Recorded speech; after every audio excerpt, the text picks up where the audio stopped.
Here's something worth thinking about. Right now, millions of people are going on more dates than any generation before them. They have access to more potential partners than at any point in history. The technology exists to connect with someone across the world in seconds, and yet, by nearly every measure we have, people report feeling lonelier in their dating lives.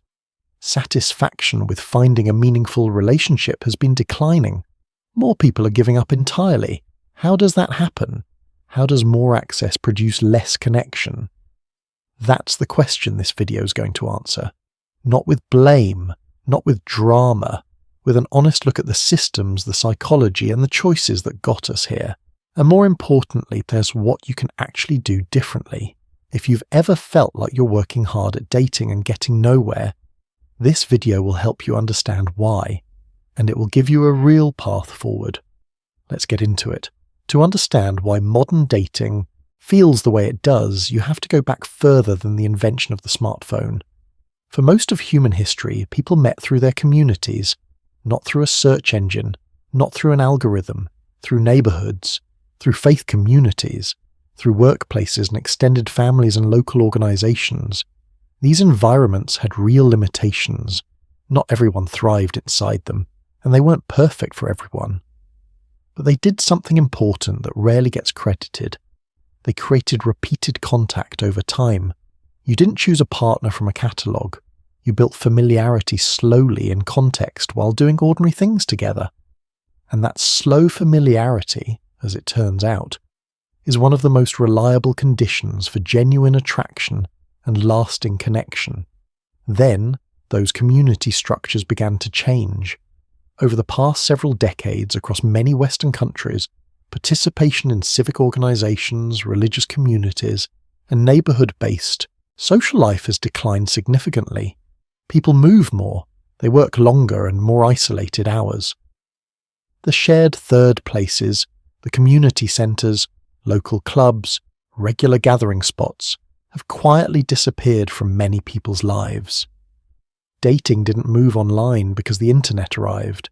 It moved online because the social fabric that used to host it was already wearing thin.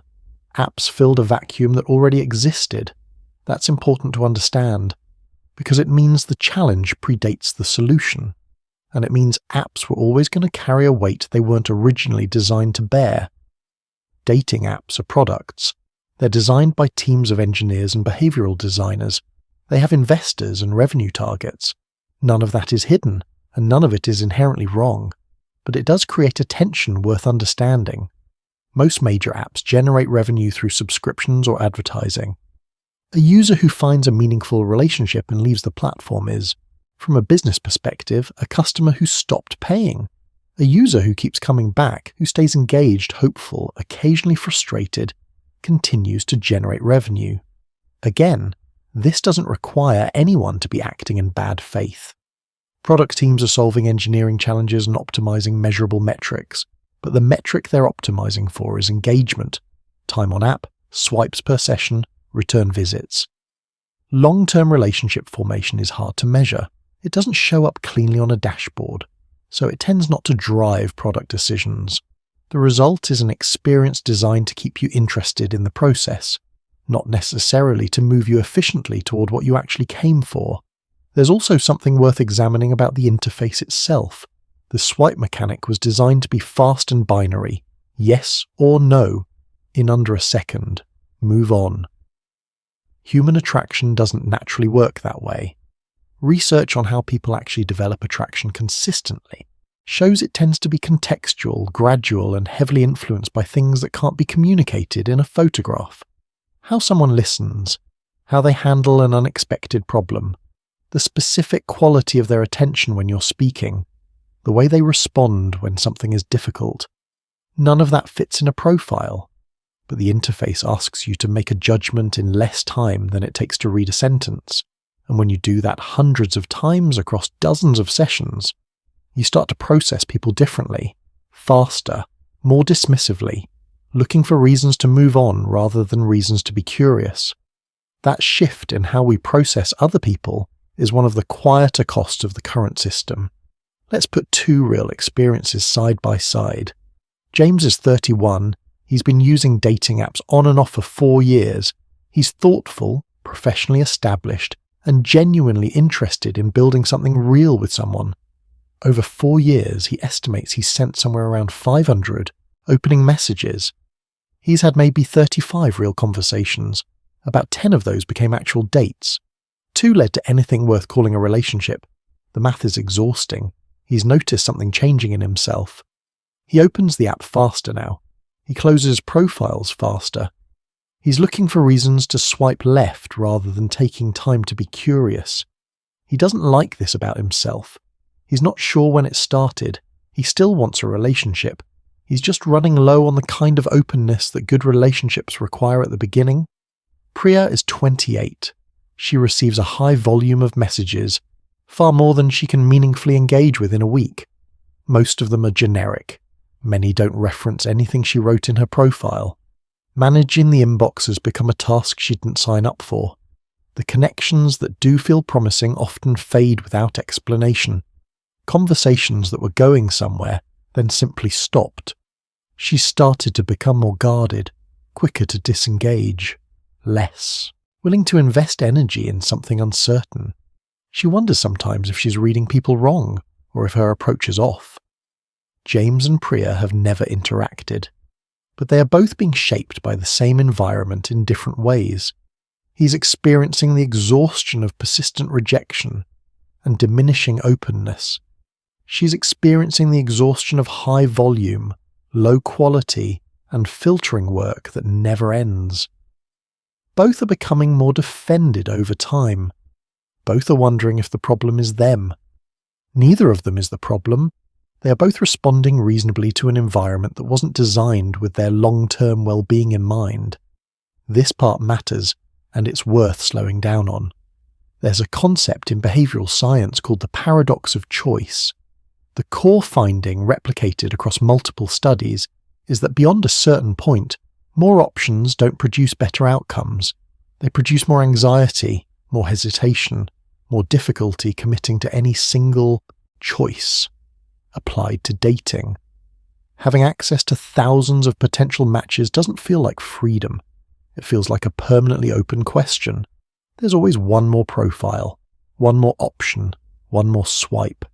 That feeling makes genuine investment in any specific person harder to sustain, because committing to someone means closing a door, and the app is built to keep all doors open. There's also something researchers describe as rejection sensitivity, the degree to which someone anticipates and feels the impact of being rejected. Extended exposure to high rejection environments tends to increase that sensitivity over time. And as it increases, people become more defended in new interactions, and that defensiveness tends to produce more rejection, which reinforces the sensitivity further. It's a loop, and it operates mostly below the level of conscious awareness. This is not a character flaw. This is a predictable human response to a specific environment. Understanding that doesn't fix it immediately, but it removes the self-blame that tends to make it worse. There's one more psychological pattern worth naming. When people are in a relationship, or evaluating one, they often compare it to an imagined alternative. Not to a real person with real flaws and real ordinary days, to a concept, an idea. The interesting person from work, the attractive stranger from a few weeks ago, the vague sense that something better might be out there. The imagined alternative never has problems. It doesn't come with difficult conversations or the particular way someone loads the dishwasher wrong, or the compromise required to exist alongside another human being. It lives permanently in the realm of possibility, which means it stays perfect. A real relationship can't compete with a permanent fantasy. So the comparison is unfair by construction. The only thing that tends to break this pattern is time. When the imagined alternative becomes real, when the potential gets tested by actual experience, it tends to develop the same ordinary friction that every real relationship has. Understanding this pattern is useful because it helps you recognize when the restlessness you're feeling is about the relationship you're in, or about an idea that would dissolve on contact with reality. Here is what relationship research consistently finds, across decades of studies. about what actually makes relationships work. The things people tend to prioritize in early selection: physical attractiveness, status, surface-level chemistry. These are among the weaker predictors of long-term satisfaction. The things that consistently predict lasting connection are less exciting to list but far more important in practice. A partner who is genuinely responsive to your emotional experience, shared values and life direction, not just common interests, but agreement on what matters. The ability to navigate conflict without contempt, meaning disagreements don't become attacks on each other's character, willingness to repair after difficulty, the capacity to come back to each other after something has gone wrong. None of these show up in a profile. Very few of them show up on a first date. Most of them only become visible over time and repeated contact. This means the conditions that tend to produce lasting connection are time, context, and repeated low-stakes interaction. And those conditions are exactly what the current dating infrastructure is least designed to create. This is the practical section. Not be more positive or put yourself out there. Specific structural changes to how you approach this that address the actual problems. Step 1. Move to real-world contact faster.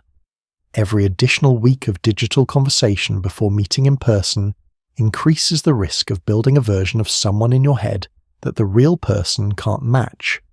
The goal is a low-stakes, short, real-world meeting as quickly as the conversation naturally allows. Coffee, a walk, something with no pressure and an easy exit. Evaluate the actual human, not the optimized profile. Step 2. Treat the app as an introduction tool, not a relationship tool. A match is a phone number. It's a way of saying I'm potentially open to this, nothing more. A non-response is a product of volume and timing, not a verdict on your worth. The moment you start treating matches as evaluations of your value, the experience becomes corrosive. Treat them as introductions. Keep the rest of your life in the foreground. Step 3. Rebuild the social infrastructure the app's replaced. This is the most important step and the least immediately convenient. Consistent participation in activities organized around genuine shared interest. A sports team, a volunteer organization, a skills class, a professional community, a regular group of any kind, reintroduces the conditions that naturally supported connection before apps existed. Repeated contact, shared context, low-stakes familiarity that builds over time. You're not there to find a partner. You're there because the activity genuinely interests you. Connection becomes possible as a byproduct, often without the pressure and performance that makes dating feel like work. Multiple surveys on how lasting relationships form consistently find that a significant proportion begin through mutual connections and existing social networks rather than through strangers. The friend of a friend pathway hasn't stopped working. Most people have just stopped using it. Step 4. Ask people you trust to make introductions. This feels awkward. Most people avoid it for that reason. But the people who know you well have information no algorithm has. They know how you are in a room, how you treat people, what kind of person you tend to bring out the best in, and what kind of person brings out the best in you. That information is genuinely valuable in matching. Ask for it. One honest conversation with a few trusted friends is worth months of unguided swiping. Step 5. Manage your volume deliberately. Heavy app usage without structure tends to produce the psychological effects described earlier: increasing anxiety, decreasing openness, accelerating the drift toward defensiveness. Self-imposed structure helps. Fewer simultaneous conversations, faster movement toward real-world contact, planned breaks when the experience starts feeling like an obligation rather than a genuine pursuit. The goal is fewer, deeper engagements, not an optimized funnel of hundreds of surface-level interactions. Step 6. Take your own psychological state seriously. If you've been in the high rejection loop for an extended period, the effects are real. The decreasing openness, the faster dismissiveness, the guarded posture in early interactions. These are worth addressing directly. Not by forcing yourself back into the same pattern with more effort, but by taking a genuine break, talking to people who know you, or working with a therapist if the pattern feels entrenched. The person who approaches dating from a depleted or defended state tends to produce the outcomes they're trying to avoid. That's not their fault, but it is something they can address. The problems in this video, the erosion of community infrastructure, the misalignment of platform incentives, the psychological effects of high-volume, low-success environments, these are real. They're also not going to be solved quickly. They're structural problems that change slowly at a societal level. You don't have to wait for them to be solved before you live your life. What you can do is understand the environment clearly enough to navigate it differently than the default. The default is, keep swiping, optimize the profile, try harder, wonder what's wrong with you. The default is producing the results most people are getting, and by most available evidence, those results are not good. The alternative asks more of you up front and pays off more reliably over time. Invest in real-world contexts. Move toward genuine connection faster. Use your existing relationships to open new ones. Manage your own state with the same care you put into your profile. The conditions that tend to precede lasting connection, familiarity built over time, shared context, enough low-stakes interaction for real character to emerge, are not things an app was designed to create, but they are things an ordinary life, lived with some intention, creates naturally. The market is large, noisy, and shaped by incentives that don't always point in your direction. Your strategy, though, that belongs entirely to you, build it accordingly. If something in this video helped you see things more clearly, leave a comment below and tell me what landed. And if you want more content that takes these questions seriously and gives you real tools, subscribe. New videos go up regularly.